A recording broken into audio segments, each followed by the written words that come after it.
Hello everyone, it's KK Blue with the channel Magic Mango, back with another video. Please like and subscribe and comment below. I'm super excited about this. You guys may or may not know this about me, but I tend to not love mono red decks.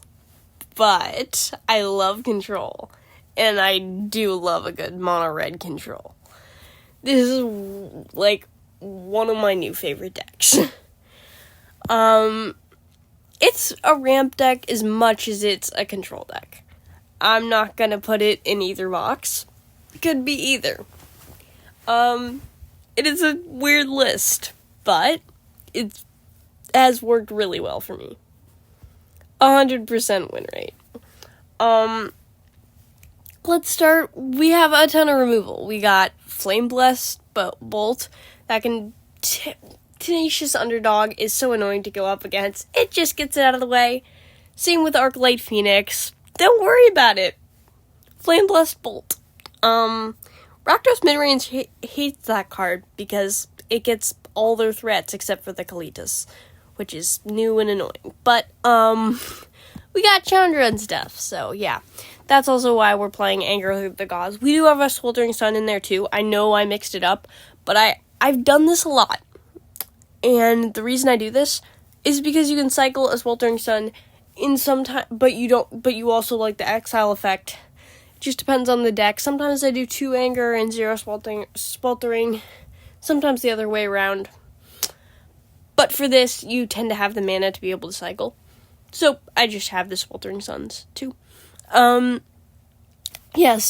Strangle, all aggro. It's good against. It's just a good card.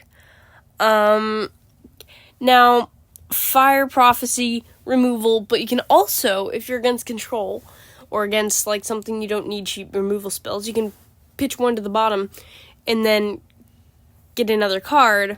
Or if you're against aggro, and you don't need an Ugin, or of like Fable or something slower, or a Hangarback Walker, then you can pitch that to the bottom, and then get a fresh new card. Honestly, Fable is just busted, so we're playing it. It ramps, so it goes with that. You get the draw and discard. My favorite little combo in this deck is, if you can see, we have Cleansing Wildfire. Everyone thinks it's a bad card. It's like, or they think it's like a way too good card, and they try to play it against, like, targeting your opponent's lands. Why would you do that? You're supposed to target your own lands. We have Darksteel Citadel. So the way this works is because it has Indestructible. Indestructible makes it so that destroy effects don't work. So this is our little growth spiral effect. We destroy target land. Its controller, being us, searches our library for a basic land, put it onto the battlefield tapped, draw a card. So you don't even have to have that land in your hand for that to work. And it's just overpowered. I love this because our first game, like, you can copy it with each example, whatever. Recast it with Chandra.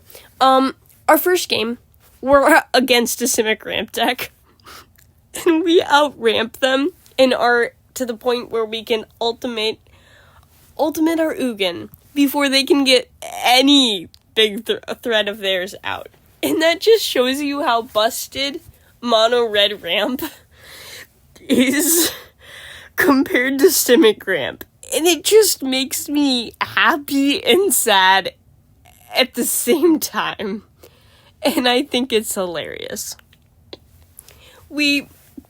Our little rampy things is actually a lot. So, actually, I should take this out of this. It's a Ugin amount of mana, usually.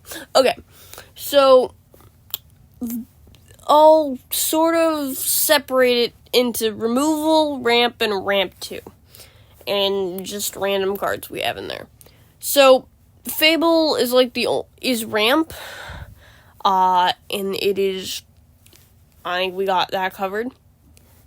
It can be ramp and it can be removal. And it can be just extra damage, and it can be, oh, we have another Chandra, so let's also, tick it up. So, it's there for a variety of reasons. Sweltering Sun, Anger of the Gods, just board wipe. And then, so we got, like, a removal package here. Bonecrusher Giant's always great. I don't know, maybe we should be playing more of them, but I just found Fire Prophecy so good that I just want to play that instead. Our ways of ramping are over... Wait, where's the...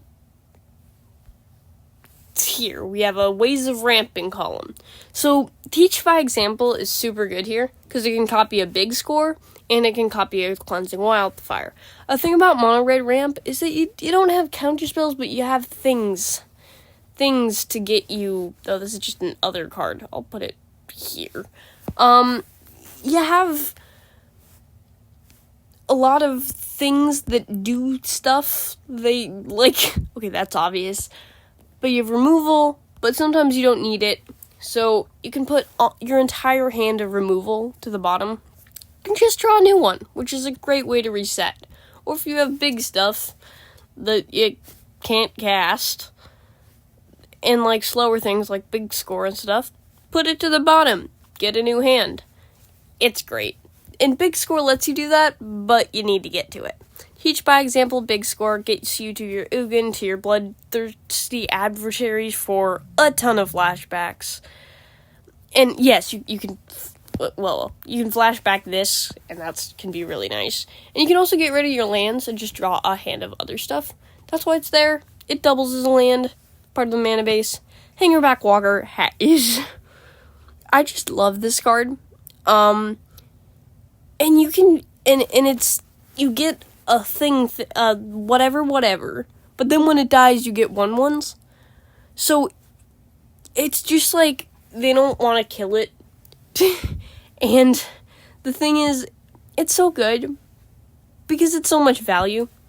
It's like the Hydroid Crisis for, the Mono Red Ramp deck. Ugin. You know why it's there. It's devastating. Chandra, constant value. And also gets you to your Ugin. That's the deck list. Oh, right, we missed a little ramp too. Over here, and over here. Yeah, that just gets you value, or gets you to attack in for 1 billion. Great. And without further ado, let's jump into the gameplay.